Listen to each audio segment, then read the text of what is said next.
Greetings and salutations. Welcome in to the latest edition of the FTN and the NFFC, the National Fantasy Football Championships Showdown of Showdowns with RotoGut Vlad Sedler and myself, Michael Govier, MJ Govier on Twitter. This is FTN Fantasy coverage of what we will see in real time, a draft. Vlad Sedler will be drafting live, and you can learn from him in real time. He's got the fifth pick tonight, and he's going to show you what the fifth pick is all about.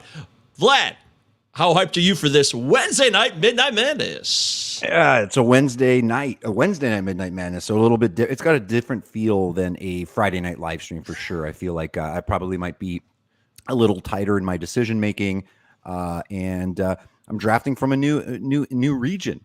This will be my 10th OC. Yes, Scott Jinstead. Yes, Eddie Lacy. That brings back many great memories. We did one. I think it's the only time Scott Jinstead has ever shared a team with someone. He did it with me. It was back in the days, like a RotoWire auction. And I remember like my internet went out, and we just ended up with an overpriced Lacy at the wrong time. But man, yeah. Eddie Lacy, strong memories of Eddie for a time there. A big, healthy running back. Yep. Thought he might be a Derrick Henry type, but it didn't quite play out that way in the long run. Anyways, I'm stoked for this draft. Vlad's going to show you what he does. We're also going to talk about all the teams. We'll talk about the builds, how they're all coming out. Do we got two running backs? Do we got a wide receiver heavy start? Do you avoid quarterbacks? You know, there's zero RB situations, zero QB situations. They've all been done. And we will cover all the teams in tonight's draft. If you want to jump in the live chat, please do so right there. It's here for you, and we will talk about your comments. And don't forget that you can sign up for more drafts. More online championship drafts are still going down. There's going to be about 4,400 teams or so this year when it's all said and done, right? Yeah, I mean, it might even be higher than that at the pace that they are drafting now. Like, I pulled up the ADP board just since Monday. I wanted to see how many drafts they've been over the last 3 days, and there's already like 12 in 3 days. So they're knocking them out. I know our boy Nelson's doing, he did a twofer.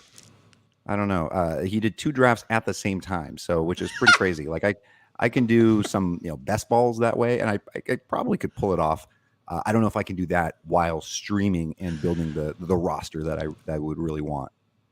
The franchise is drafting when he sleeps. I swear, man, that guy is incredible. He has given me a new level of intensity when it comes to drafting fantasy football all day, every day. It's really, seriously, it's impressive. Yeah, it really is. And if you consider, I mean, he also is a successful businessman. So he's got businesses that he's run. I guess now they run themselves because he's got a whole bunch of fantasy teams to run. But yeah, it's really impressive. And even before we worked together, I've always been kind of following him as one of the high stakes bosses in this game.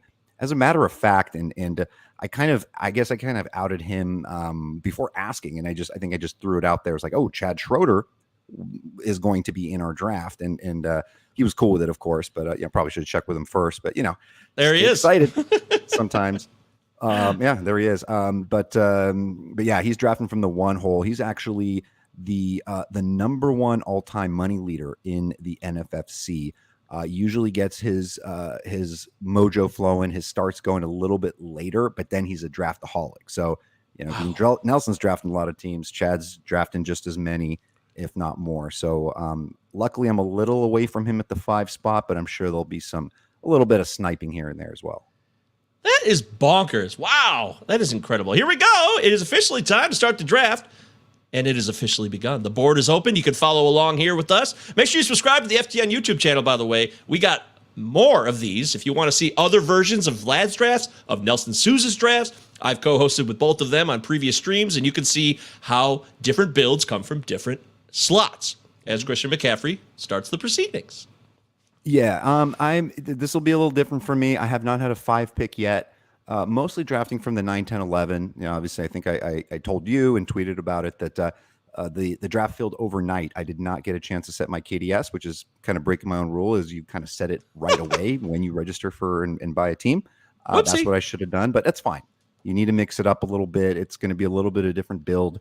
I do have my per round map out, like my options at each position and my different pathways. The one thing I did not do is I usually set my pre-draft rankings within the NFFC site. I update it for every draft. So I'm not 100% caught up to the news here of what's going on.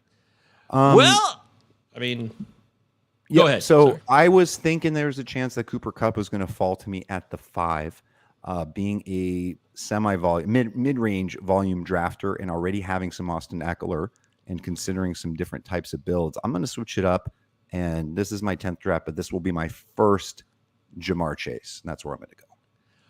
Bingo! There it is. I brought this along just for the fun because it was your pick. Pow!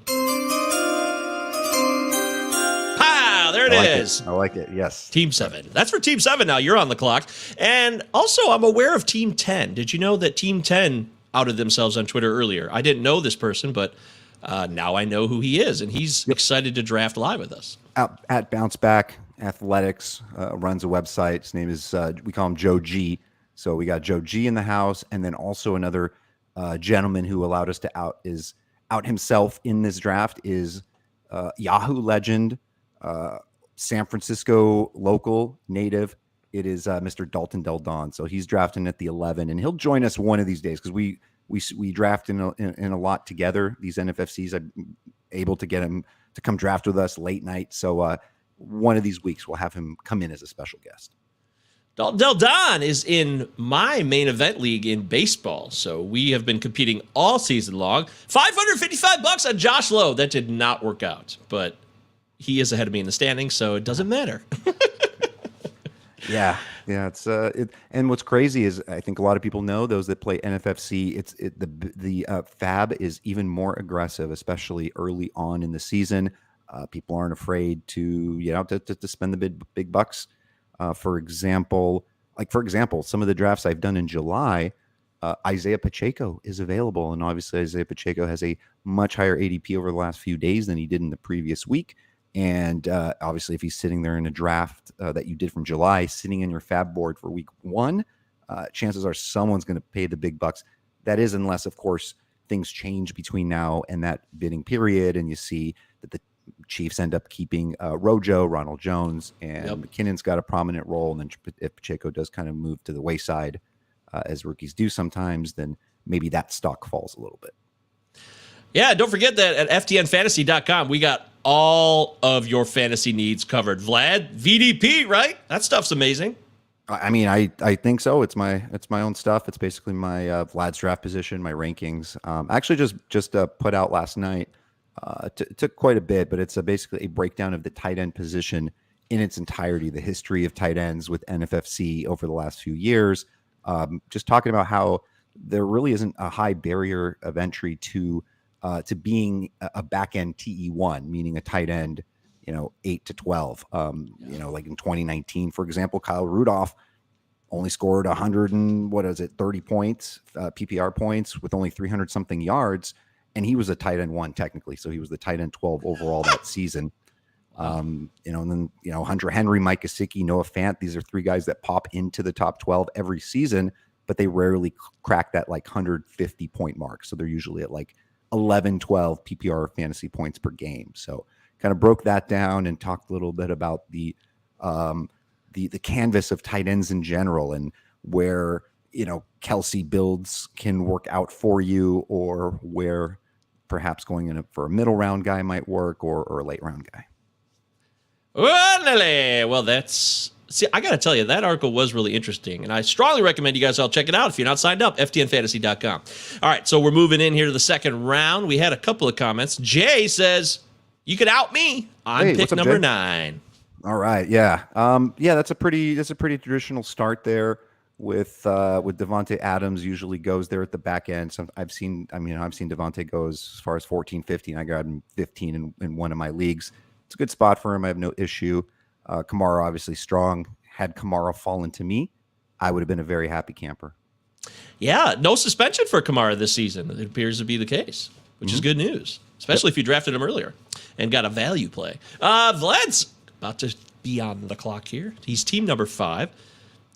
So I can tell you, my plan with grabbing a wide receiver like a Jamar Chase or possibly Cooper Kupp, who did not fall to me, meant that I was heavily looking at Leonard Fournette, and he is now gone. So that's not going to work out for me. Aaron Jones was my backup plan. He was gone. Alvin Kamara I had pegged for maybe a 15% percent chance of hitting me at pick 20. That's not happening either. Now I can go off script a little bit and start going with heavier receivers, but I'm always wary based on, how a draft could flow and what lack of options I might have in future rounds. And then I'm not gonna go with the tight end. Mark Andrews is the only option there. Not going Debo. Obviously not going a quarterback. So I'm gonna go for it. I'm gonna grab a little bit on the hype train here. I mean, his backup himself said, "Hey, he's rolling. It's his season." But I'm gonna do it here. I'm gonna grab Javonte Williams, hoping for the best of the best. Yeah, even Melvin Gordon himself today said they want Vontae to be the guy. That's directly from the veteran Melvin Gordon, who's the backup probably now to Javonte Williams. Excellent choice there. Jason Williams to start, and we are rolling here. This is exciting. I'm digging this. We also have some more comments here, Vlad. This one is related to the Saquon pick who went earlier, and this is a guy that you've drafted too. How early is too early for Saquon? I mean, it depends on how much you're drafting, right? If you absolutely love him and you do think he is worthy of a top 3 pick and you think he's a top guy, and if you only have one draft, you got to take your shot. You set your KDS in the middle to be able to get him because he's moved from a late second rounder to a mid second rounder to a late first rounder, and now it's looking by the time we get to primetime season, which are the $1,750 entries and the live events are starting this weekend, he could go even higher. So that's what we're seeing. Absolutely. I love it. Hey, as Herm Edwards said, you play to win the game. It's true. That's simple. It's true. It hasn't changed, my friends. It has not changed. Also, will DJ get 10 touchdowns? I don't know. Well, DJ, I mean, I'm feeling stupid here. How many I'm DJs? thinking he's talking. I would have to assume he's talking about a wide receiver who plays in the southern part of the country. Who hasn't been drafted yet. Oh, I can't comment. Yes, no comment yet. We will not reveal player names. So we'll come back to that one when he comes up. Chad also says, I think Gordon might have been talking about the first snap of a game, but it's hard to tell. Well, hey, that's from Chad. Yeah. You know what? I'm not drafting Javonte Williams there just because of that little tidbit or news. It's just a matter of, hey, I didn't want to go change of plans with grabbing another receiver. Did not feel comfortable with Mark Andrews there. And hey, these guys sniped me. The 7, 8, 9, 10 teams, they took all the gifts that I would have considered gifts. And so we'll see. And we talked about on a previous show, like we're in the understanding that he's going to really have to hit his ceiling to be able to earn that second round value, potentially first round value. And if you do have Melvin Gordon, vulturing, running snaps at the goal line, and it could get a little messy. Is there an uglier bird than the vulture? It's pretty ugly. Turkey vultures around here. Ooh, they are not pretty birds. I'm sorry, turkey vulture lovers. That's just my 2 cents on that matter. What's the difference between a vulture and a turkey vulture? I think, are vultures bald universally? I thought the turkey vulture was more bald, but all vultures may be bald looking. You're listening to Vulture Talk, really live, me and Vlad Sedler. It's a matter of perspective, right? Some people say bald is beautiful. George Costanza he was 90s. Beautiful bald. Yeah, bald is beautiful. We're in round 3 now, and if you're new to the National Fantasy Football Championship, it's a 3rd round reversal in the online championship, which you can sign up for. $350 gets you in the door. They got drafts going all day and night up until the season begins. So make sure you're aware of that. Vlad, as we're going through the 3rd round reversal, there was also a question about Fab Bucks, and it's $1,000 budget, right? And that's how it works in online championships? Not real money, of course. So you pay your entry fee, and then you have $1,000 to spend over the course of the season. They run on Wednesdays at 10 p.m. Eastern, I believe. And you just have to set your bid groups before then, and just make sure that you're starting fielding a starting lineup for the upcoming week, and just grabbing the best you can. Fab runs through, I believe, week 14 before the playoffs start, and so you have all that money to spend, and just bid according to what pops up. Obviously, maybe heading into maybe after week 1, something like Derrick Henry, God forbid, obviously gets hurt. And someone didn't draft Dontrell Hilliard on your team, or or Haskins or, whomever, all of a sudden a play like that could end up becoming a $700, $800 plus. A lot of people they're dropping big coin for somebody that can end up being, an RB2, RB1 for your team for the course of the season. Remember Elijah Mitchell last year? Huge money. That was hotly debated. Was it worth it or not? Yeah, I mean, at the end of the day, there were weeks when it was, but over the course of the season, it really, I guess it's debatable in how it worked out for your team, but obviously had some down weeks, was hurt for a bit, but there are always those players, and it's tough to get them ahead of time, right? Because you don't know when the injuries going to strike, and obviously you can get discounts by paying for people and making assumptions and getting them a week in advance, but. I'm on the clock here. You're on the clock. And that guy we were just referencing is now available to be spoken about. DJ Moore selected. All right. James here is saying round 3 is the most important round this year. All right. So they did not leave me ATN.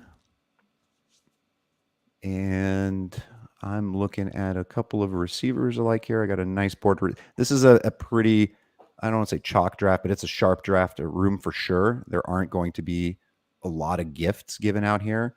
But I also don't feel very comfortable with RB2 in the next group of players and what might be available for me. I'm not a 0 running back or even 1 running back guy. So I'm just going to go ahead and pull the trigger on James Conner and hope there's no regression and that he stays healthy. Woo! All right. James Conner of the Arizona Cardinals. He is a man I love him personally. I'm a big fan of his personal story. He overcame some incredible adversity in college. And now, Chase Edmonds isn't there. It looks like he's the man. No fear. Yeah, he's, James Conner obviously is, he was very efficient even as a pass catcher last year, like an incredibly high catch rate that I think has to regress a little bit.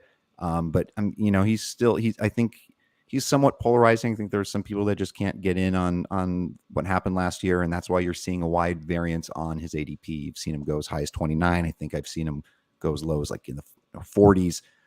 So it really just depends. I think there's some people that are just out on him completely.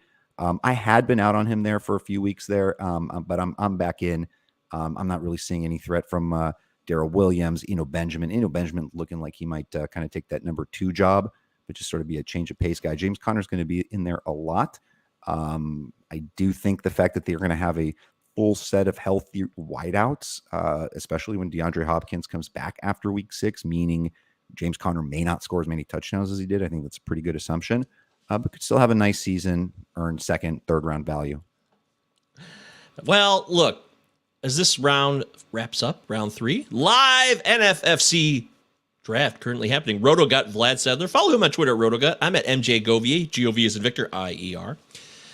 I don't see anything here because this is the 4th live stream I've done for FTN and doing these live drafts. There's nothing that stands out like, whoa, as you said, it's a sharp draft. Won't be any gifts, should be by the book. And I think there's a couple of teams that remind me actually of Nelson, what he would do with his builds. I see 2 running backs and then a wide receiver. And some of those 2 running back starts, I expect multiple wide receivers to follow on those drafts because that's what I've seen that trend so much in all the drafts I've been watching. Yeah, I mean, everyone has their own style, and a lot of people that are volume drafters, they're switching things up, and depending on where they land as far as KDS and getting exposure to different players, and obviously the landscape, the board that we're painting here is changing every single day. So, I mean, whenever you're looking at somebody's first 3 picks, it's always a nice and solid build. Looking at team 3 there, can probably assume that they're going to be hitting the running backs at some point, but you can never assume. Maybe there are values that they like later on in round 6, 7, 8, and they may just pound running backs then. The one key thing, and obviously something that longtime NFFC players know, something that we've seen Nelson do a lot, is those wideouts are really important. The fact that we're starting 3, you have that flex spot. It's a 20-man bench. You want to have some upside depth on your team. And so, you don't want to play around too much with, you don't want to end up with like a Wan'Dale Robinson as your 4, or, you know what I mean? Like you want, he could be an absolutely great player, and that could be wrong, but, well, I looks like, think, oh, go ahead. I was going to say, looks like Chad's not rusty at all, because all he's doing is literally sniping my guy. So I would have considered Allen Robinson, Michael Williams, Cortland Sutton, all those guys at my last pick where I took Connor. So I was hoping one of those three fell. I need some more A-Rob in my life because he's one of my boys, but I keep missing out on him. Do you think last year for Robinson was because of the Bears situation? I mean, they had a coach who was on the outs, a rookie quarterback, of course. You're not worried about what you saw last year because the production was a big disappointment for Allen Robinson in 2021. Yeah, and unfortunately, I was highly invested. I've always been a big fan of him since his his massive, 14 touchdowns, tied for the league lead in touchdowns that year. I think it was like 2017. So I've always that was awesome. I've always been a fan of him. But yeah, I mean, there was something was obviously off with him, and skills wise, it did look like they eroded somewhat with separation skills and just in general, he just didn't seem with it. And obviously, he's still young. I think he's like 28. He's seems to be motivated. He's going to have the best quarterback he's ever played with in his life, and he has a good nose for the end zone. So I think he's going to have a nice season. I think he's going to take a little bit off of the pressure from Kupp. Cooper Kupp is not going to have, I don't think he's going to repeat the season he had last year. I think Allen Robinson should have a fine season. So that's why he's going in that range. Looks like Vlad's on the clock.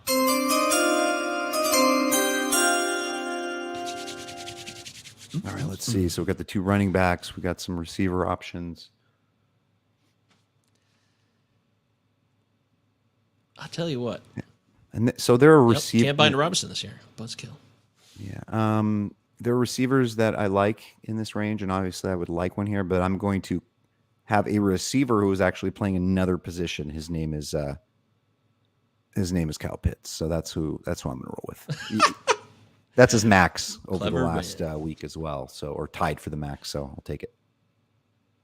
Oh man, whenever we get a max live on the air, that's fantastic. Yes. That's fun. It makes me excited. I'm happy to see that. I don't get to see the max picks very often.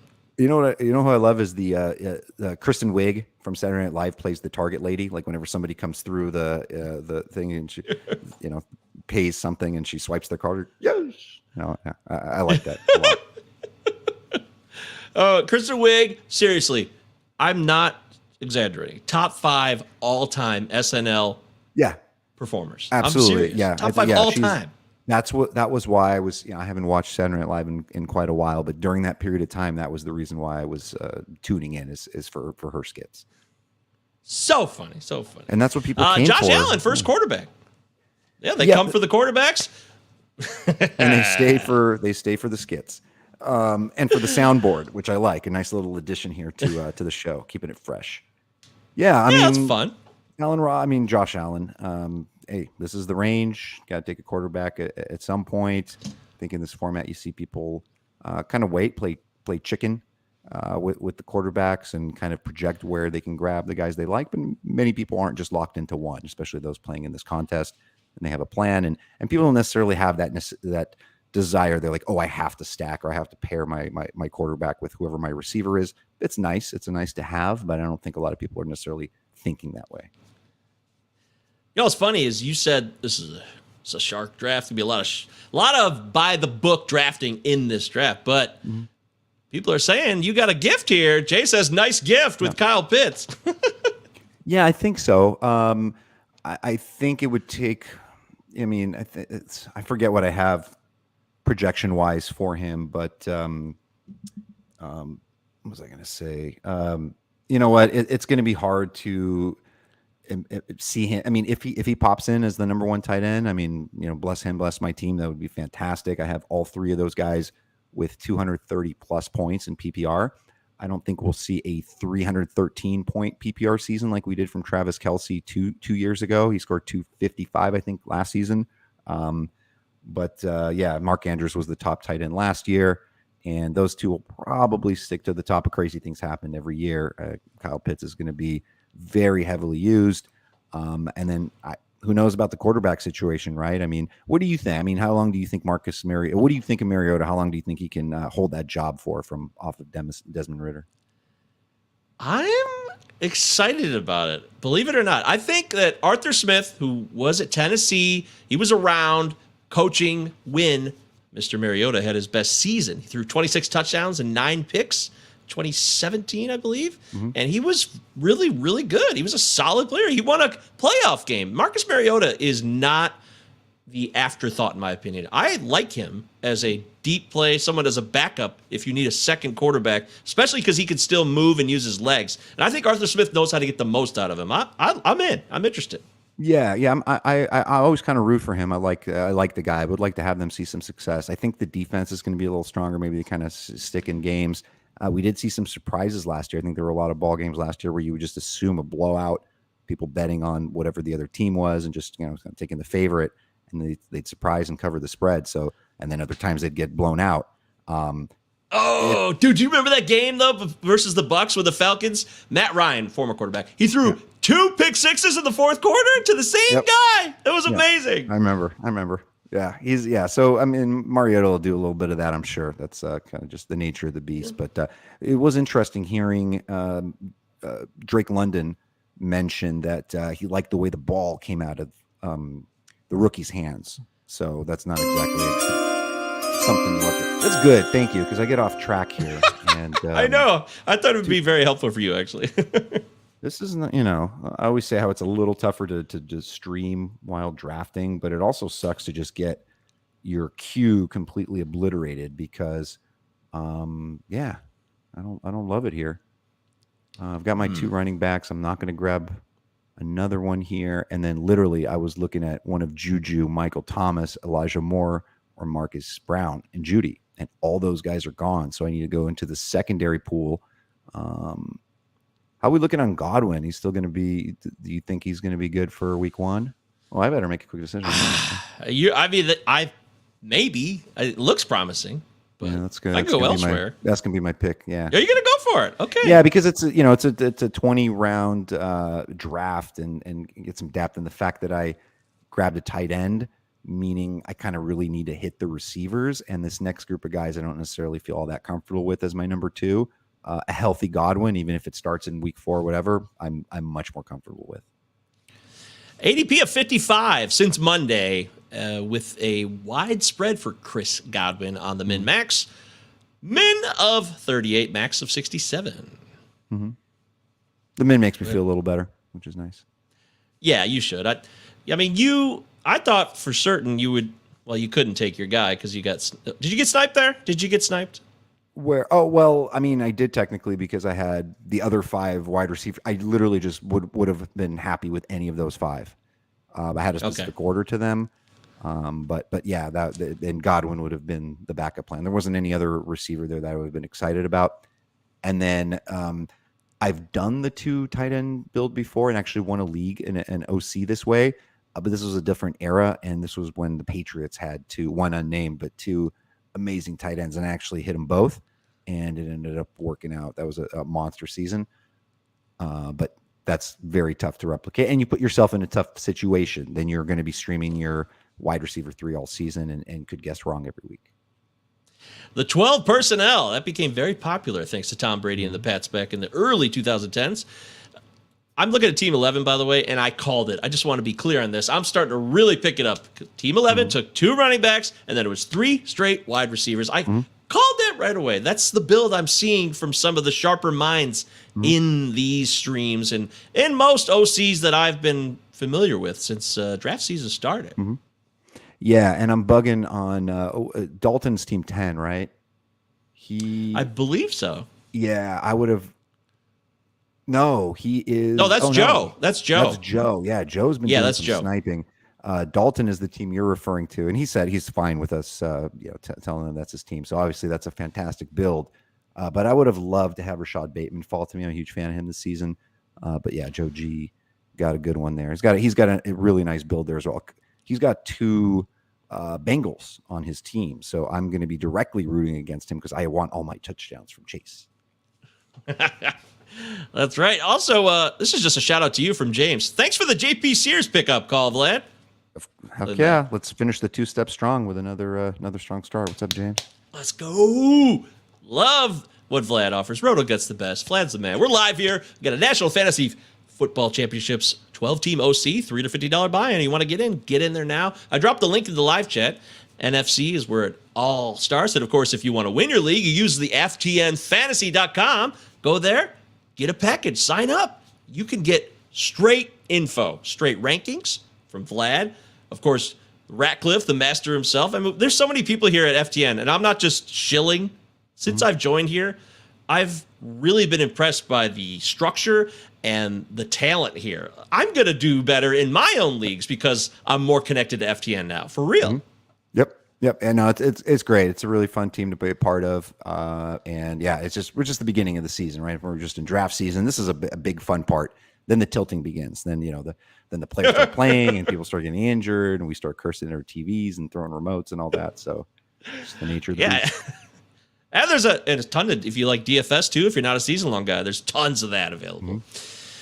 All right, so we are now in round number 1, 2, 3, 4, 5, 6. Vlad, you're about to come up with a couple picks. You've gone with Jamar Chase, and you got yourself Javonte Williams, James Conner, Kyle Pitts, tight end, and Chris Godwin. Do you have it locked in?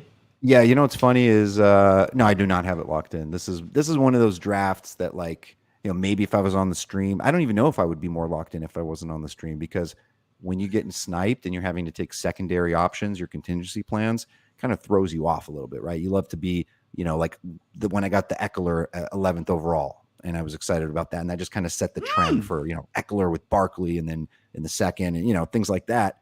And then sometimes you don't, right? This is why we're drafting a lot of them to mix it up. There it is. All right. So pick 65. All right. The receiver I like is always kind of getting hurt. I could force an early receiver. Obviously, whoever I'd be looking at here would not make it back. And Mark Cooper just went. Yep, I'm not interested in a third running back quite yet, though there's one guy that I'd be interested in. Maybe looking at one in the next group. Too soon for a QB? No, I was thinking about it. There are two guys I like here, but what I hate is when the other guys that I like who aren't that far off end up going 5 rounds later. But I'm just going to do it because I like the running quarterback. So been swapping it up with Kyler and with Hurts. Keep missing Lamar though. I keep missing out on Lamar. I feel like I'm on a rerun. I'm not kidding, guys. If you've missed the other streams, you can check them out on our YouTube channel here at FTN Fantasy. But Nelson and Vlad, I swear, they both drafted Kyler Murray 3 out of the 4 times I've been on this. Maybe it was all 4 because one of you, he drafted Kyler last time. You guys are in sync on a surprisingly amount, maybe or not surprising to others, but to me, you guys are in sync on a lot of players. And that's not a fluke because these guys know what they're doing. It's funny. I think, and then I always get you always get a little jelly when you see somebody that you like that's a good player. Then they'll wait on the quarterback, and you went a little ahead of ADP on one of these Kyler or Hurts types, and then they'll get Dak Prescott 2 rounds later. It'll just the way the draft shakes out is they just fall to them. You're like, damn, could have happened to me, but gotta have the conviction, stand behind your guy. So yeah, I'm good with it. I think having these targets in place. I think a lot of more activity out of Rondell Moore. I think a healthy Marquise Brown is a deep threat. Chase Edmonds in the pass game. I think Arizona's going to be very competitive. The defense is solid. And then maybe not a full return to the early career of heavy rushing. I think Hurts can have a better season than him. They're in some ways, I kind of like Hurts better. But I don't know. Kyler just feels nice and solid. And I feel a little bit of a bounce back from last year where he was hurt a little bit. There goes Hurts. Joe just took him at team number 10. And Hurts is getting a lot of run, a lot of excitement about his passing performances early on in training camp and the first preseason games he's performed in. And if he can add quality, consistent passing attack to his impressive ability with his legs, Jalen Hurts, I mean, I've heard the talk. There's some people saying, this is top 3 quarterback this year, number 1 overall. Yep. QB1. I mean, I don't know. I mean, I think at the end of the day, I think if Josh Allen's healthy, he's going to end up as the number 1 quarterback. I think I've talked about this on podcasts on this live stream. I think any assumptions that Patrick Mahomes is going to take a step back because Tyreek Hill isn't there is a mistake. I think he's going to be absolutely fine. That squad is loaded. there's no steps, no steps back to be taken there. So Mahomes is solid, but yeah, I do really like Hurts. I've paired him up with AJ Brown in some drafts. I've even thrown a little kicker there with not a kicker, not draft a kicker, but little extra piece there by taking another piece of that stack before. So, but I won't mention them quite yet. Chad's commenting, be interesting to see if Vlad could build a high-quality team with an elite quarterback and a tight end. Not easy to do. As I found out earlier tonight, rolled the dice and crapped out. That's Chad. Yeah, it's a thing that's very well known. I know Nelson talked about it. I watched you guys on the last stream, is when, if you're not just going green and yellow and you throw in the tight end or quarterback, it really kind of pushes down the quality of depth of your second, third receiver, second, third running back. So I understand that. Totally makes sense. And then I just hope that I do get some gifts along the way. And then I also have confidence in some of the guys later down the line that I can add to this team who can be every week starters for me. Beautiful. We're here live on the NFFC live stream, 12-team OC, $350 buy-in. You can sign up now. National Fantasy Football Championships. I'm Michael Govier. That's Vlad Sedler. He's the RotoGut. Follow him on Twitter at RotoGut. Follow me, MJ Govier, FTN Fantasy. Make sure you follow us on Twitter. I got to tell you, Trey Lance was just taken by Team 11. That's the first quarterback for that team. And are you concerned? Because I'm skeptical of Trey Lance coming into year 2. I mean, he could really surprise me, and I guess it wouldn't be a surprise if he really impressed, because Kyle Shanahan is really an offensive wizard. But Trey Lance, are you going into the season with him as your QB1 on other leagues, other teams? I don't have much Trey Lance, but I'm not opposed to it. I think he's also very polarizing. There are people who think that he could be very smart people think he'd be a top 3 guy. Obviously, the running part of the game, it is a run-heavy offense, and he's got great weapons, so I could definitely see it. What I don't like is we let local Bay Area legend Delton Del Don grab both Ayuk and Lance, so he paired that up pretty nicely. I actually almost stole Ayuk in the last round, and now I got a tough decision to make here. Let's see. There it is. So Kyler Murray was your last selection, and you've got 2 wide receivers, 2 running backs, and a tight end. A lot of balance so far.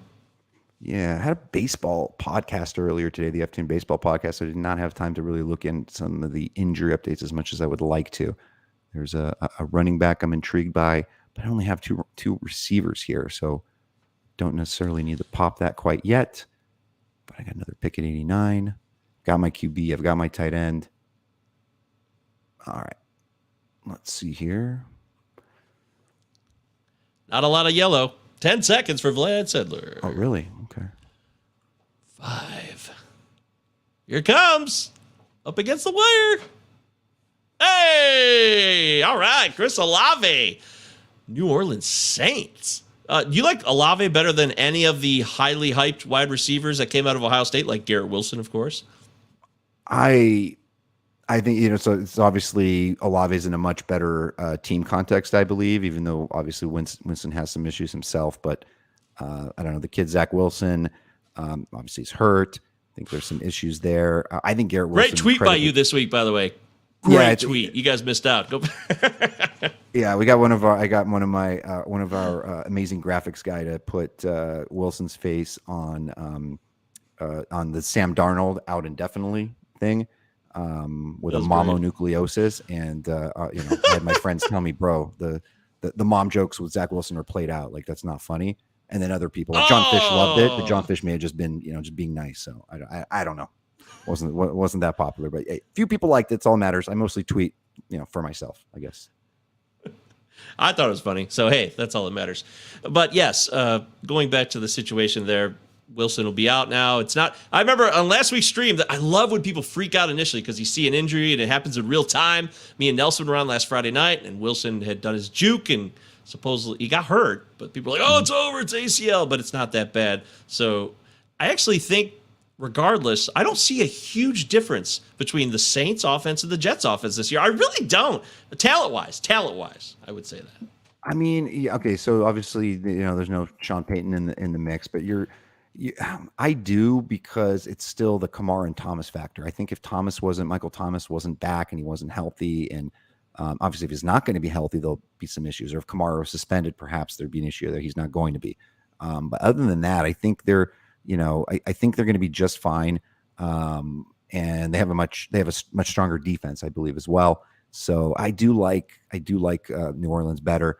The Jets, man, they've obviously, you add Breece Hall, you add Garrett Wilson, and that's phenomenal. I believe they've suffered some key injuries on defense already. So it's New York. It's the New York Jets. There are always going to be issues. Oh, hey, as a local Detroit Lions person, I take offense to that. I feel like you're lumping us in there because if you're going to talk about the Jets, the Lions, the Bengals went to the Super Bowl, though. They were and also ran for so long. So it gives hope to Jets fans, Lions fans. We believe it can happen to us. We just got to find a Joe Burrow. Yeah, that's true. Got to draft one of those. They don't grow on trees, that's for sure. So J.K. Dobbins was somebody. Yeah, J.K. Dobbins I was looking at, considering, and then of course the recent news he may not be ready for Week 1. So I got to be careful with the injury guys, right? If I already have Godwin, that's one of the reasons why I wasn't wanting to go Dobbins there. Also the fact that I needed another receiver. I don't necessarily love taking Chris Olave at pick 80. I feel like my draft went off the rails when I overslept for my KDS and got the 5 pick, which I'm not complaining about. You know what they say, true G's can draft from any spot. You just handle your business from anywhere you go. But I will say this is not one of my favorite drafts. 92 ADP for Olave since Monday with a 71 to 105 min max. Thank you for making me feel better there that somebody took him before me in drafts. Yeah, see, Vlad, I'm here to help. I care. I want you to do well. Even though you're gonna win most of your leagues anyways, it doesn't matter what I think. Vlad Sedler, the RotoGut, is the man. I didn't know who he was when I got involved in this game a few years ago, and man, I learned so quickly. You are just a consistent winner, man. And is it magic or is it just the dedication, the knowledge, the data? It all comes together, and the RotoGut stew is a winner every time. Yeah, I mean, there are a lot of people out there that are. Let me make my pick here. Let me think about this. Obviously, a lot of great players in every type of. Ooh, Dameon Pierce, 88. Can you tell me, is that a min? It's got to be around there. I think his 80s was the min. Oh wow, yeah, 80 was the min recently since Monday. Mm-hmm. So the smart thing for me to do would be to take a receiver here, just for the sake, if there was the right receiver on the board. But there are a couple of guys. I'm going to wait. I'm going to wait the whole full 15 till my next pick. But I'm going to grab a guy that I cannot allow to get past me, and that's going to be Chase Edmonds of the Dolphins. Feel better about my team now, grabbing him as my RB3. And that is because I'm just a fan. I'm a big fan of his skill set, of his role on this offense. I also happen to like Raheem Mostert, and obviously think if he's healthy, he'll be involved as well. That's exactly where I was going next. I know your Mostert love is strong, so yeah. But this is PPR. This is going to be the main back, and he's going to catch a lot of passes. I think 50, 60 plus is within the realm of of possibilities, and just have him checked for a lot of points. And I basically have him at a value of around in the 60s ADP, and he goes in the 80s, 90s. So that works for me as an RB3. We are in round 8 here, and there's 4 teams I count that still have not drafted a quarterback, so I'm sure that will change soon. As you look at the board here overall, I know you're focusing on your draft, but is there a team you're like, wow, that team looks pretty legit so far? Well, I was going to say Joe G. I did not. There are a few players that he got that he sniped well. Like people that know the NFBC NFFC format, you can kind of switch between the two. Not everyone's just a baseball guy or just a football guy, but didn't really know he's a solid football guy. Kind of like the way his team is coming together there. Kenneth Walker III just went for Team 9 there in round 8, and the news is that Walker is hopeful to be ready to go Week 1. That's sports hernia, is it? Yeah, it was a procedure for a sports hernia. Should hopefully be ready for Week 1, but I don't know if that's a guarantee. I know he's a super athlete. He's a young guy in his prime. But a hernia, that's something that you have to wait to mend properly before you can really get your midsection going. I have a friend who just had a double hernia, and he's going to be out 6 weeks. I know he's not Kenneth Walker III. No. But still, it's not nothing. No, he's Kenneth Walker the second. Wait, the trail. Oh, No, I'm kidding. Don't mind me, man. I got the dad jokes up the wazoo ever since. Yeah, you got me on that one. I'm in Michigan. Kenneth Walker killed my Wolverines last year. He was incredible. He was someone that I have like, wow, I'm gonna remember his name next year for fantasy because he was impressive. All right. As we're moving forward here, that's a good pick there from Dalton. I think Robert Woods, if he's healthy, is going to be a really nice, solid guy. His stock's gone up a little bit with the recent sort of concern about Treylon Burks, how he was used in the last game, and not lining up wrong in camp. Just a lot of obviously the talent is phenomenal, but I also think he got dinged up. If I'm not mistaken, left practice. Burks made a great one-handed catch though as well in practice. It was very beautiful, I must say. I saw that. That was gorgeous. And then he left with an undisclosed injury from practice. So it doesn't seem like anything major, but we'll see. But I'm sure it'll, may affect his draft stock a little bit here. Well, it's 8 rounds of the book. We're moving back to round 9 here for the NFFC 12-team OC $350 buy-in. Sign up now. They got drafts going all the time. 4,400 teams probably before it's all said and done. There's also the cut line, which is a FTN-sponsored event as well. That's best ball. You don't have to set your lineups. You just draft, and your team will get the best possible point outcome in a cut line. Yeah, cut lines are cool. I kind of go through like a fury on those. Like if I'm drafting OCs for a while, then I kind of switch my brain over to the cut lines and attack those of the 10-teamers and look more for stacks, correlations, and looking at the playoff schedule as well, because that's really where you want things to kind of blow up. So Sky. I'm sorry. Oh, sorry. Go ahead, please. No, go ahead. I'm just curious from your perspective, because you know both. What is the key difference for you when it comes to drafting a best ball team versus a 12-team fab league like this? Is there one key aspect, or is it a lot of variables? Yeah, I mean there are a lot of variables, but I think anything with a big similarity, anything with a overall component is I'm basically I'm shooting for the stars with quote unquote upside with a lot of picks, guys that can step in that are just like one little injury or tweak or some issue with the starter away from being an absolutely fantastic opportunity. Have great skill set, draft capital, all that stuff. I mean, obviously that's important for all. But I don't know. I feel a little bit looser in a best ball. I feel like here with the OCs a little bit more structured. Okay. Well said, my friend. Joe, you're about to come up on the clock here. Joe got you again?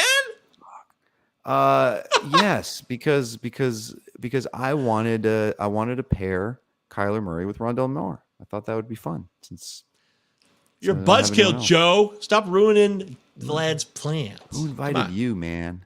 Yeah. Who's this guy? Don't be that guy. All right. Team 5 coming up here. That's Vlad's pick here. He took Chase Edmonds last round. He's got 3 running backs. He's got 3 wide receivers, a tight end, and a quarterback. I feel like you're going to go yellow here. That's my guess. Yeah, let's see what John does here. The 9 pick. Let's see if he goes Snipe City. It's par for the course tonight. You don't usually see flustered gut. Usually I'm on it and smashing opponents. No, tonight I'm getting smashed. Crush. That's how it goes. All right. Well, Miles Sanders just went, so it's your world, cool. Vlad. That's cool. All right, last guy in my list here. Everyone's just out on this offense, and I understand it. And it's probably not a monster upside pick, but I do like and have a lot of shares of him, Tyler Lockett. Boy. I'm comfortable with it. You talk about a best ball shoot for the moon pick. To me, that's Lockett all the way, but especially when Russell Wilson was in town. You're not fearful of the new situation. He's going to be the guy he is. Someone will get him the ball. They're going to be losing a lot. You're going to expect the offense to be throwing a lot? I expect the offense to be running a lot. Unfortunately, that's the name of the game there in Seattle with Pete Carroll. Like even when they're down, they're just going to be just running it right with Rashad Penny, and somehow Penny will find a way, to run for 4.8 yards a clip. For Kenneth Walker the third. He's healthy, obviously Walker, but yeah, Lockett's a solid guy for PPR. I've been team Lock all this time, not necessarily all that confident. I know a lot of people have been more on Geno. Not that I'm drafting either of these guys. The closest I come to drafting them is there's another format here on NFFC. It's the draft champion. So similar to the baseball one that we do, it's a 34 round draft. And obviously you're drafting like garbage quarterbacks. So therefore I dipped into that Seattle pool, but usually when I do, it's lock first. So I don't know. I don't know if he unlocks anything necessarily, but I think, they're going to have to throw at some point. So you got Metcalf, but I feel like he disappears from time to time, gets extra coverage. Lockett's a little more shifty, play some slot. So I like Lockett. I think he'll get there. I don't think you're going to see, 250 fantasy points like last year, but maybe 11, 12 a game. Fun fact. Yep. Lockett outscored Metcalf last year, according to James in the live chat. That's okay. What happened? See, this is a question I wanted to go back earlier. It just reminded me of that. Thank you, James. The guy who comes off like his best season, like Mark Andrews, best season of his career last year. Do you have a overall philosophy to try to avoid those guys, or is it all on a case-by-case basis? Yeah, I mean, it's always case-by-case. In the case of Mark Andrews, I mean, Lamar Jackson had a down season pretty much, and that's with, and that's Mark Andrews being the tight end one. I don't see a reason why there wouldn't be an official changing of the guards with, Kelsey having so much more competition for targets there on that team with Juju, Sky Moore, MVS and those guys. CH going to catch some passes. Apparently Pacheco is too. So, ball's going to be spread out a little bit more. It's going to be a tilting situation week to week, especially people playing DFS. Thank you, John. He likes fish. To pick. But Andrews, I mean, the target tree is pretty truncated there in Baltimore. It's, Devin Duvernay is not going to have a monster season. James Proch is not going to have a monster season. It's going to be Mark Andrews. It's going to be Rashad Bateman. So a lot of points coming out there. So as for your original question, of course, it's case by case, but it's team context. Andrews is a beast in the red zone, gets a lot of targets. He'll be fine. But also, if it's a guy who hasn't shown you that before, too, and it's a one-off, that will give me a little bit more of a pause, too. Like, I haven't seen this type of production from this guy at any level. So that would, like, Mark Andrews was an elite tight end at Oklahoma, and he's always been very, very, very talented tight end in that Baltimore offense. He just finally got more opportunities and more targets. And that was the season I waited for him forever, by the way. A huge Mark Andrews fan. Yeah, it was nice. I mean, something else I had discovered with him, he actually, his first big season, I think it was 2019, I believe it was, he was tied for the league lead among the position in touchdowns. So he had that big season, and had some issues around during the pandemic and everything. He's type 1 diabetic. I didn't know that. Yeah. So he's got has the insulin. I think he has maybe the automatic insulin. So obviously around COVID, had to be careful. There was also, from a fantasy perspective, concern of him missing games and things like that. So, but man, he's just it's like a non-issue for him at this point as far as on the football field. So he's getting it done, and he's a beast. He's a beast. I just haven't had it. I just myself, for whatever reason, maybe it's just the fact that he's a tight end, I've had a problem clicking him in the second round. But yet I have no problem grabbing a Max Pitts. Thank you. You're welcome. I got your back, my friend. Isaiah Pacheco. Bam. There it is. All right, let's see what we got here. Obviously, we are not going to quarterback. Confident with my tight end, and there's no reason to push one here. I'm working my way backwards before I look at the receivers. Running back, nobody at 113. Nobody sticks out, and I probably would not have taken Pacheco here. I'm just not into the price point. He could be fantastic. I could end up kicking myself for missing out on it, but any Pacheco shares, I got it in the 150s, 160s now. I'm just out. It's a little too crowded for me, so it's going to have to be a receiver. Anyone that I take here, I'm kind of pushing up regardless. I don't like 5 seconds. Yep, it's crap. There he is. I'm going to take another Tolbert. Woo! That was tight. I got 2 rookies now. I got 2 rookies, an injured guy, and a guy coming off a career year, and a guy with a bad quarterback, 2 bad quarterbacks. So there's my receiver core. I can't wait to see how this. I'm really intrigued by this draft. This looks a lot different than anything I've seen you do so far. Not saying that it's shitty. Just say it. No way. No way. I wouldn't say that. Look, sometimes you have a busy day in life. Even Vlad Sedler, the master himself, he has busy days. He gets overwhelmed. Life happens. But I guarantee you, this draft is still going to work out good for you because we're only in round 10, too. So we got 10 more rounds to go. It's also fab. It's comfort. Yeah, fab. That's where I get them. That's where I get these guys. That's right. You're the fab whisperer. I was going to say, you might as well have the worst draft possible. You're going to whisper that fab to a title. It's just what you do. But it's a comfort zone thing. If you're drafting all the time from the back end and you're used to getting two of Kamara, Barkley, Swift, Cook, Harris, and then you switch up to the middle pick and, take a chase that I'm not necessarily comfortable with just to, mix it up. That's what happens. You just kind of end up with a different build. Well, Jake in the live chat says you got the wide receiver 1 in Dallas in round 10. You got to do it. So the wide receiver 1 in Dallas, that's Jake's. I think he's a little too excited about Dallas. Yeah. Nice. Hey, I would love it. I think I have 3 or 4 Tolberts now. Wow. Okay.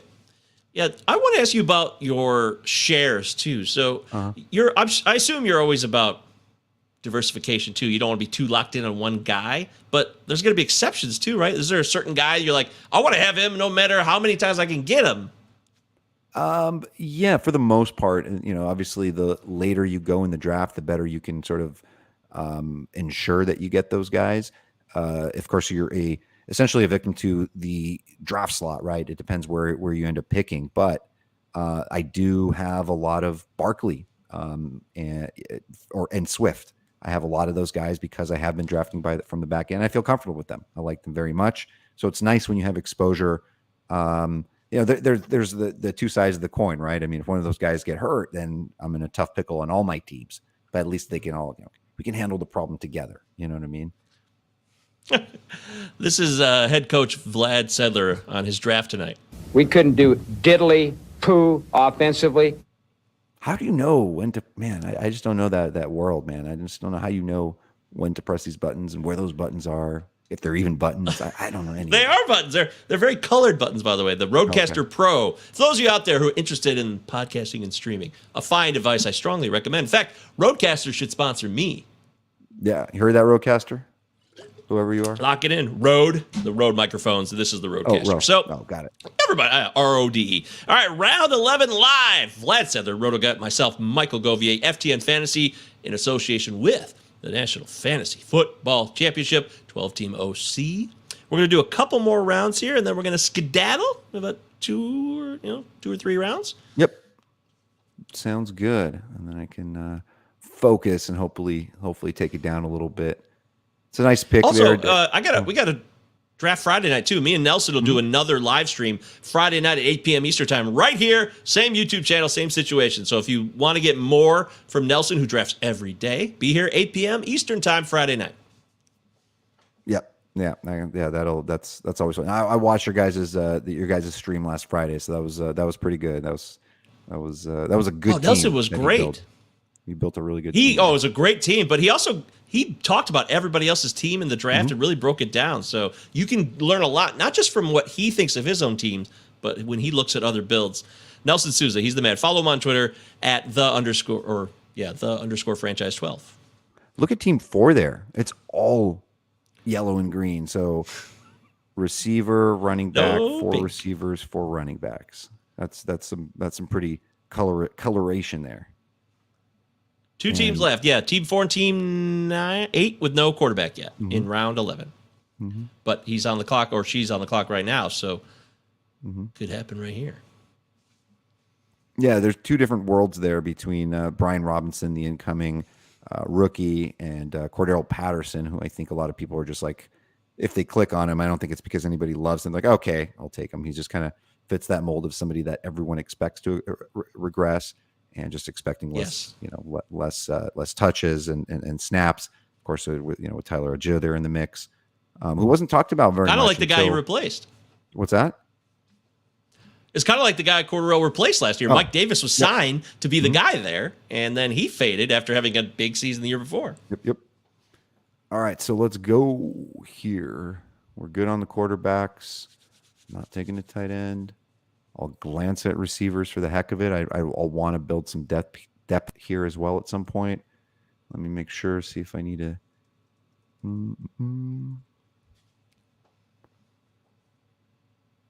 I know I need more receivers. I have how many? 5? Yeah, but I've taken a couple here. Taken 3. Yeah, I don't love my receiver core. I know there are some interesting guys, but I'm going to play it safe. I'm going to grab my own handcuff or handcuff my guy just in case something happens to him. I feel safe to do on a 20-man roster. I feel like I had to do that there.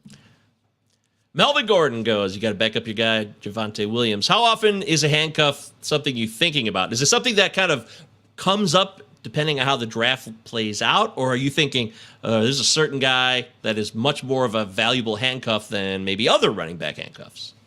Yeah, I mean, what was the situation in what was it in Baltimore 2-3 years ago? It was it Ingram who was on that team with J.K. Dobbins when J.K. Dobbins was a rookie?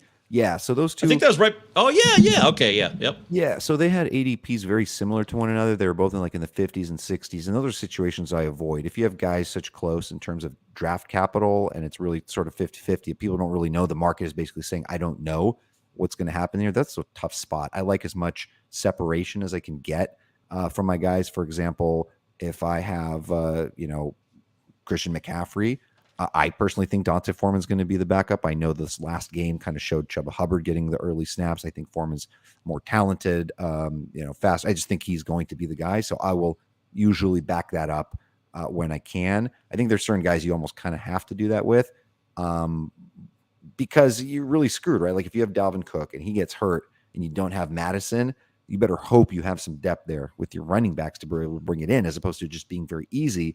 Just get your Madison in there and, it's a 10th, 11th round pick. You can get away with it doing that.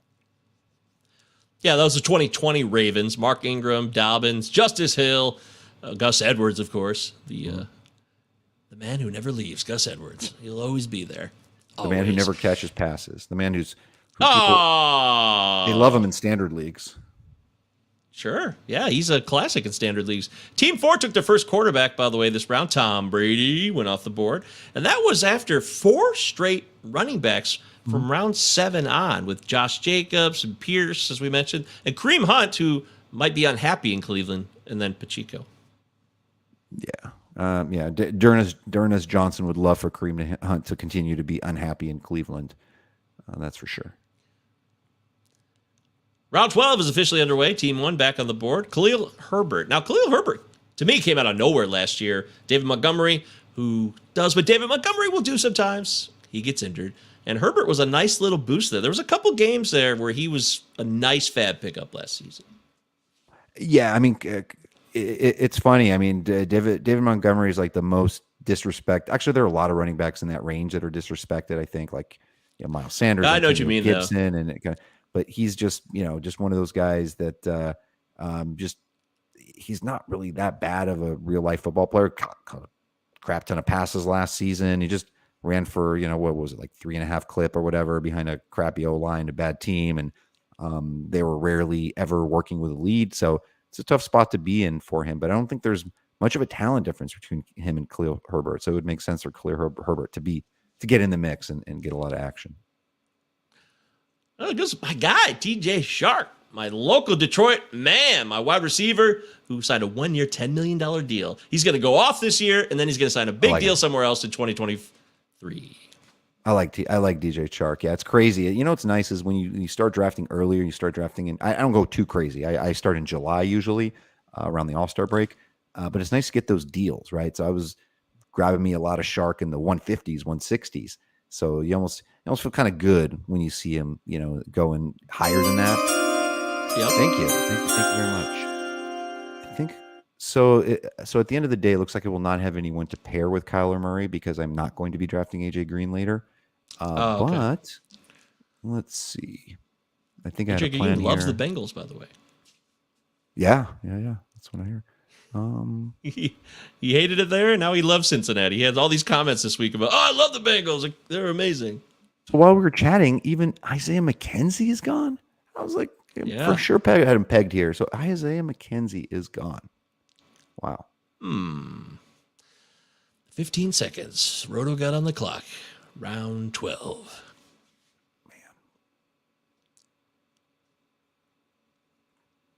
Got a feeling I know where this is going. 5 seconds for Vlad Sedler here. And, yep.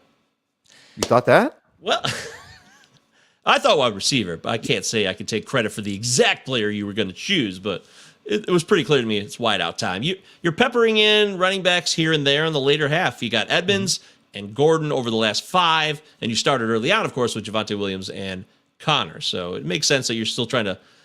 I think like you must feel a little mild. If there was a concern, Vlad, not saying there is, but if there was, wide receiver for your team, are you a little concerned there? Yeah, I mean, I think overall the entire team. It's again because I'm not like obviously Jamar Chase is amazing. He could be the wide receiver 1 this season, but for whatever reason, I don't know. I don't have a great earmuffs, please, Cincinnati people. But I don't know. I just something doesn't. The gut says something doesn't sit right about Cincinnati and their situation this year. That's all I'll say. But that's not good. I think like a week ago, Vlad would have easily taken Austin Eckler, and I think I'm being affected by my exposure, by my shares, into a question you asked earlier. So like, had I been doing my first draft right now and starting, I think I probably would have started with Eckler, and it would have been a little bit more comfortable build for me, where I probably would have, I would have hit maybe like Tyreek Hill in the second round, and then, maybe or a running back, and then just kind of get those type of guys that I like, the Mike Williams, Allen Robinsons, Batemans of the world, and build a team I'm a little more comfortable with. But you never know, right? I mean, like those teams can end up sucking, and this is the team that ends up winning. It's football, man. The script hasn't even begun to been written yet. And with fantasy football, really above all fantasy sports, you get 1 week each week. You get 1 game, so there's so much riding on it. If it doesn't go according to plan, that could really set you back, and that's the risk we take here. But that's why it's so much fun too. It's an event every week. I can't wait for Sundays. I'm stoked. I'm really feeling the fever right now. NFL is about to take flight. I can't wait, man. Cannot wait. So we'll get through this round here, I think, and I want to take a look at these teams. Does anyone not? Everyone has a quarterback at this point. Yep. Even Team 4 took Brady. Finally over. Yep. Chad got a nice little discount on Treylon Burks there in the 10th, which is nice. Got a lot of discounts. So if he had come back, nice build.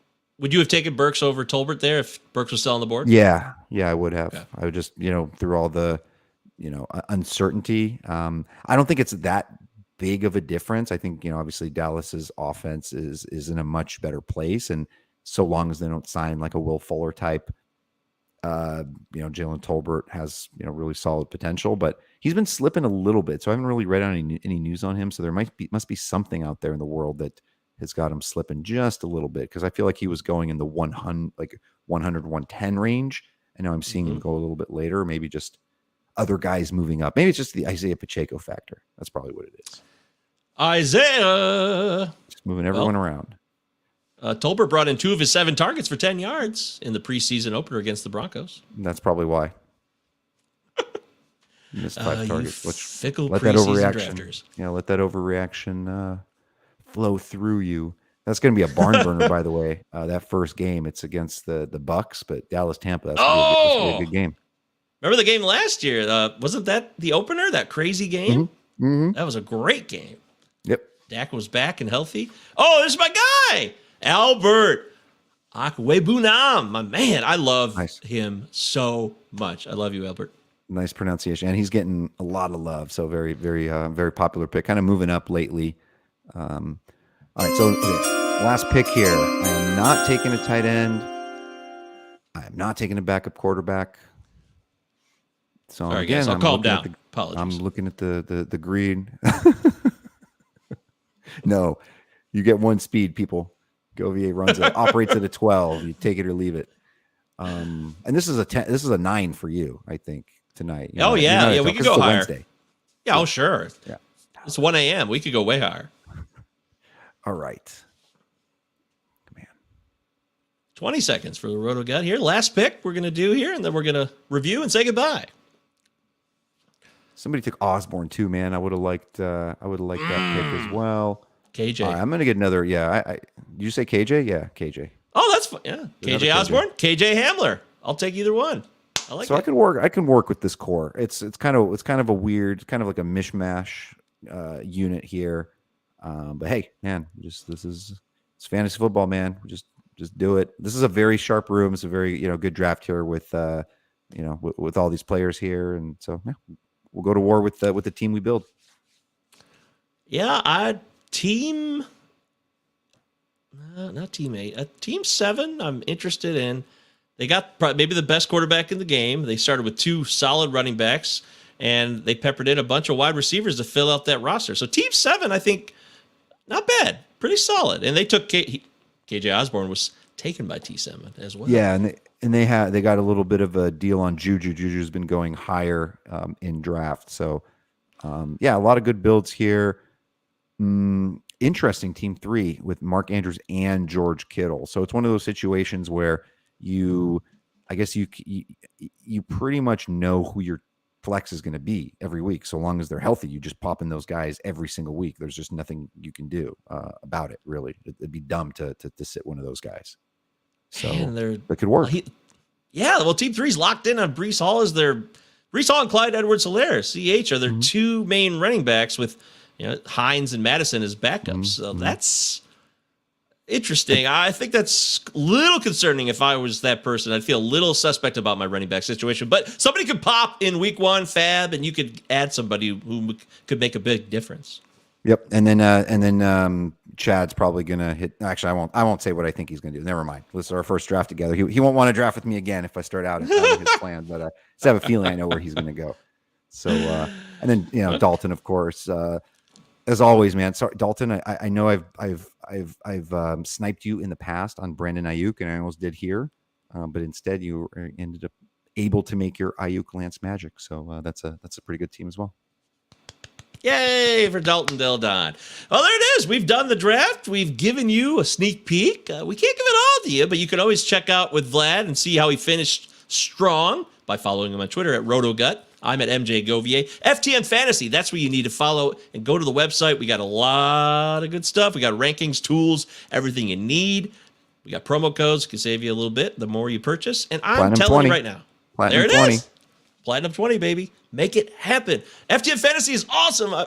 People are going to think I'm shilling. They're going to think if you know me from Twitter, if you've never seen me, trust me, I'm a sincere guy. I tell it like it is. And FTN has got the data and the tools to help you be big time with Skrilla. You'll be rolling in the Skrilla this season. Yes. I'm sure of it. I just used the word Skrilla.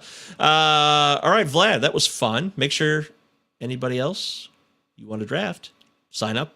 National Fantasy Football Championship, $350. $350 gets you the buy-in for this type. The online championship, $250,000 overall prize. And if you prefer a cut line, you can do that. Ooh. And by the way, in case people don't know, we're going to flip the script either this next Wednesday or the following Wednesday. Michael Govier will be drafting. I will be hosting. So stay tuned for that. We'll let you know when that comes up and watch him win the 250. No way. Yes, Wade. Come on. I know I can do it. Get out of here, Bill and Ted.